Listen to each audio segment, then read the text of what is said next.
أعوذ بالله من الشيطان الرجيم. بسم الله الرحمن الرحيم.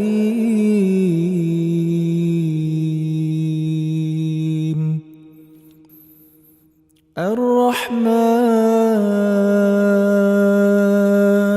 علم القرآن خلق الإنسان علمه البيان.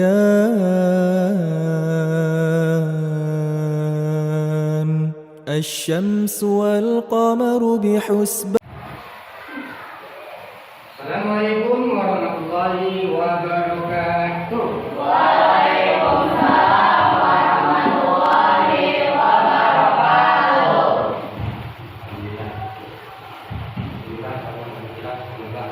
Bagaimana anak-anak?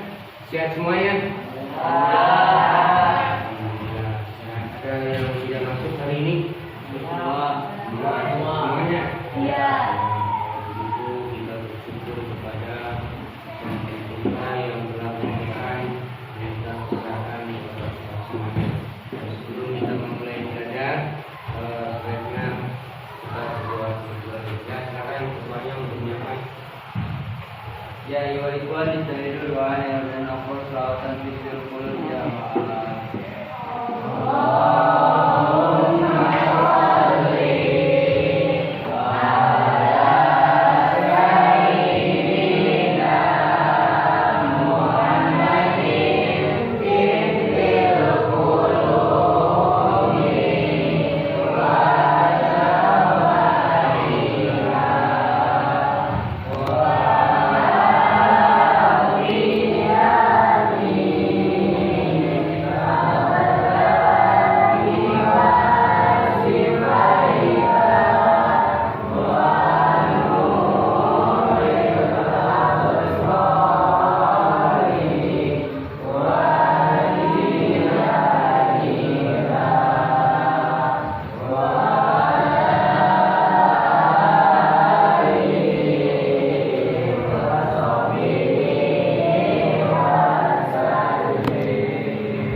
Alhamdulillah masuk semuanya. Silakan dulu deh. Kita lanjutkan ke materi berikutnya ya. Hari ini membahas tentang keseimbangan hidup. Tapi sebelumnya itu kita akan mereview pelajaran yang sebelumnya. Masih ingat? Siapa yang masih ingat? Ya, apa? Nah, yang sebelumnya ini babnya apa? Ya, berarti masih dunia. Ingatkan kamu tentang bab-bab yang sebelumnya. Baik, kita lanjutkan ke bab materi sekarang, keseimbangan hidup di dunia. Ini artinya dunia penting, akhirat pun juga penting. Kalau dunia berakhir hanya secukupnya untuk menopang sekaligus untuk bahan agar kehidupan kamu bisa mendapatkan sampai ke akhirat nanti. Artinya apa? Ada manfaat untuk dunia dan akhirat dua-duanya. Jangan hanya sekedar meraih dunia saja, melainkan akhiratnya juga. Tetapi atau sebaliknya dunia terus atau akhirat terus meninggalkan salah satu, maka itu juga tidak digunakan. Harus ada keseimbangan. Dunia penting, akhirat pun juga begitu juga adanya. Berikutnya, nah seperti hadis yang berbunyi, laisa bikhairikum man taraka dunya fi akhiratihi wala akhiratahu li dunyahu hatta yusiba minkum jami'an. Fa inna dunya balaghun lil akhirah wala takunu kalladzina nas. Laisa bikhairikum, tidaklah baik bagi kamu semuanya. Siapa saja itu? Man taraka dunyahu li akhiratihi, bagi mereka yang meninggalkan dunia demi kepentingan akhirat, atau sebaliknya meninggalkan akhirat demi kepentingan dunia saja. Artinya apa? Hatta yusiba minhuma, harus keduanya diimbangi. Dunia penting, akhirat pun juga penting. Dua-duanya. Baiklah dunia balaghun ilal akhirah, karena dunia itu bisa sampai ke alam akhirat sana. Buat sedekah itu juga sampai pahalanya untuk akhirat. Tapi kalau bermaksiat, bermaksiat juga hasilnya. Artinya apa? Dosa. Wala takunu kallan anas, dan janganlah kamu menjadi beban kepada orang lain. Nah, hadis ini diriwayatkan oleh Ibnu Sakir an Anas. Nah, manfaat daripada hadis ini adalah di mana kamu harus mengimbangi antara keduanya, jangan sampai berat sebelah. Kecuali kalau misalnya nasib yang menentukan, kita sudah bekerja keras tapi hasilnya segitu-gitunya, itu artinya ya sudah nikmatin saja, tidak perlu dipaksakan. Sesuaikan dengan apa yang sudah menjadi proporsinya. Kalau memang mangkok isinya pasnya segitu, mau itu kayak apa ya cukup aja, lewat lagi. Itu artinya apa? Sudah sesuai dengan proporsinya, perbuatannya terbatas. Nah, coba siapa yang sanggup mengartikan hadis laisa bikhairikum sampai terakhir? Nah ini, coba, tuh, ya, kelihatan nggak? Ya, artinya ya Indonesia. Bukanlah orang terbaik di antara kamu, orang yang mengejar kepentingan dunia untuk meninggalkan akhirat, untuk mengejar dunia, sehingga dapat memajukan keduanya. Nah, itulah dia. Jikalau dunianya cukup, tentunya apa? Bisa menopang kepada ibadahnya juga menjadi cukup jauh lagi. Pada malah tadi kurang, dunia banyak, tapi malah akhirnya nggak berkumpul. Seperti ibadah, pengembalian itu namanya balik. Harus keseimbangannya yang didapatkan. Berikutnya,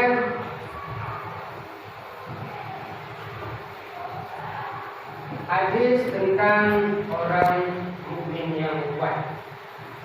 Al-mukminul qawiyyu khairun wa ahabbu ilallah minal mukminid dhaif.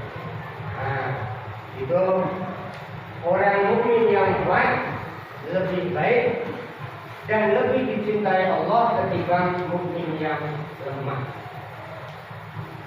Jadi mukmin yang kuat itu mukmin yang bagaimana? Lalu orang yang lemah itu yang seperti apa standarnya? Kalau orang yang mukmin kuat dan dia lebih dicintai oleh Allah, ketimbang mukmin yang lemah. Itu artinya apa? Ya kalau mukmin yang kuat berarti kuat ekonominya, kuat imannya, dia lebih turun tangan di atas ketimbang tangan di bawah. Kecuali kalau yang mukmin selalu tangan di bawah. Nah, di situ Allah lebih menyukai orang yang kuat. Namun bukan berarti orang yang mukmin lemah ini putus asa kemudian dia langsung tidak berbuat apa-apa, dia tidak beribadah. Bukan. Yang kaya ya cobaan, yang miskin juga cobaan, yang kuat ya cobaan, yang lemah juga cobaan. Sehingga apa? Dua-duanya tetap diperlukan. Yang kaya perlu orang yang susah, orang yang kuat perlu yang lemah perlu yang kuat. Artinya apa? Saling membantu. Tidak, bukan berarti harus beribadah, bukan, itu balikan namanya. Nah, di sini dia.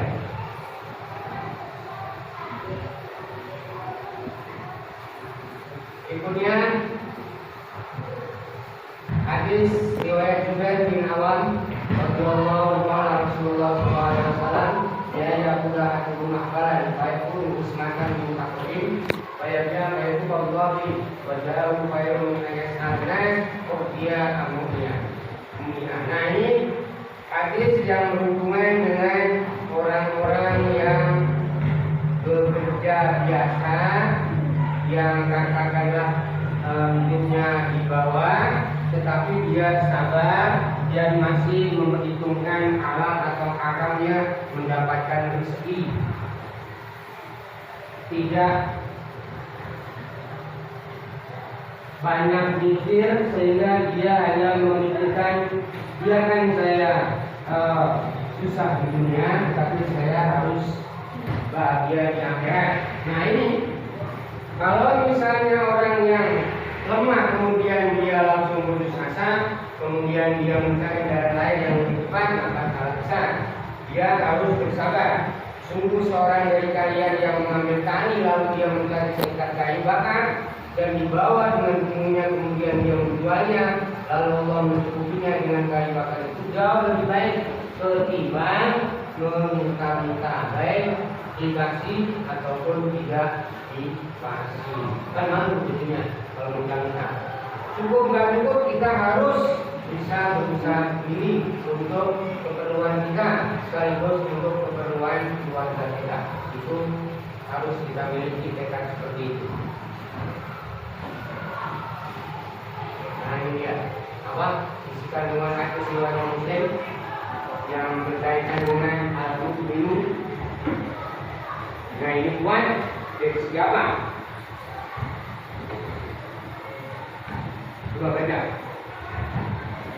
Kelihatan? Kelihatan. Kuat mengikuti apa semuanya itu? Satu.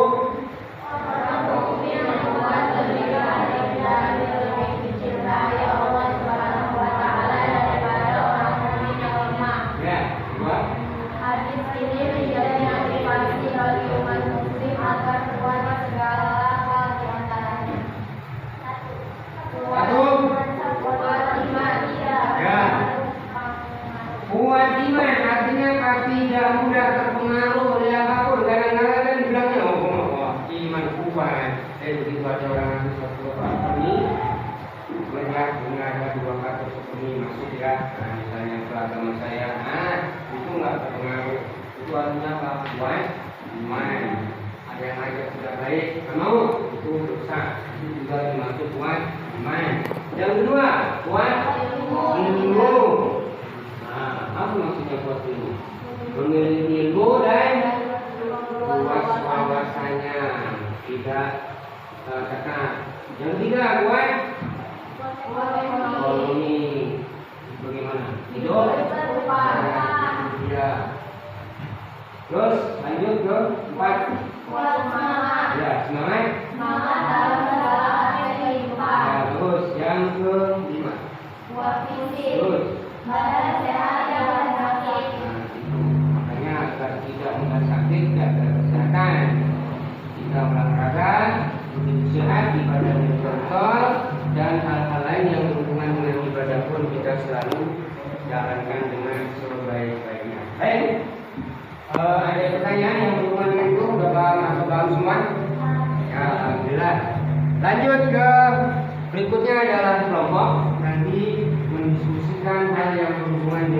3 hadis tadi. Ini kebetulan ada 3, mungkin kelompok 3. Nah, silakan kita langsung bagian sini kelompok 1, bagian sini kelompok 2, kelompok 3. Enggak. Baik kan? Untuk waktu yang diberikan untuk diskusi para saya dan kamu juga menyelesaikan tugas itu kelompok masing-masing. Siapa yang udah bisa keluar katakan? Saya. Wah, lumayan.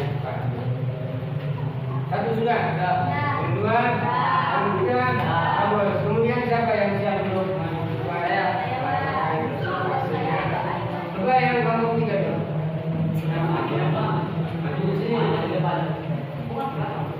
Ya, bacakan dari hasil yang kamu dapatkan melalui kelompok 1. Nah, sudah. Assalamualaikum warahmatullahi wabarakatuh. Hadis riwayat Al-Bukhari dari Zubair bin Awam mengandung beberapa pelajaran antara lain. 1. Motivasi untuk giat bekerja, guna memenuhi kebutuhan diri dan keluarga. 2. Untuk tidak merasa rendah diri dalam melakukan pekerjaan yang halal, meskipun harus mencari kayu bakar. 3. Bekerja dengan semampunya untuk memenuhi kebutuhan diri dan keluarga. Jauh lebih mulia ketimbang meminta-minta kepada orang lain. Ya, terus. Berikutnya siapa yang menunjukkan? Nomor 1. Ayo.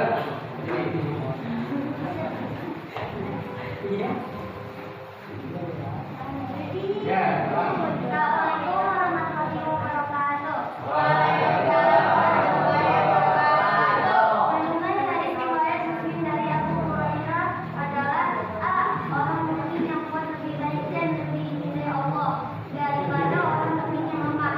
B. Hadis ini merupakan motivasi umat muslim untuk menjadi umat yang kuat. Yang dimaksud kuat di sini adalah kuat di berbagai hal. Di antaranya 1. Kuat iman, 2. Kuat ekonomi, 3. Kuat ilmu, 4. Kuat semangat, 5. Kuat fisik. nah, terus. Terakhir kelompok 2. Ya, silakan. Maju ke depan. Ya, itu.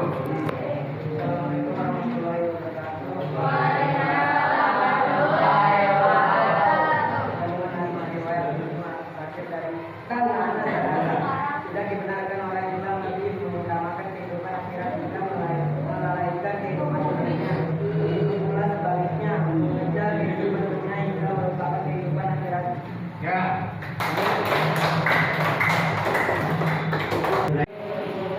Kita sudah ketahui bahwa hari ini bab yang berhubungan dengan keseimbangan hidup di dunia dan akhirat. Jadi kalau begitu kita sebagai orang yang beriman kemudian harus bisa mengimbangi demi untuk mendapatkan keduanya, baik dunia ataupun di akhiratnya, sehingga kehidupan kamu tidak sia-sia, bahkan manfaatnya pun sampai ke akhirat juga. Nah, berikutnya sebelum kita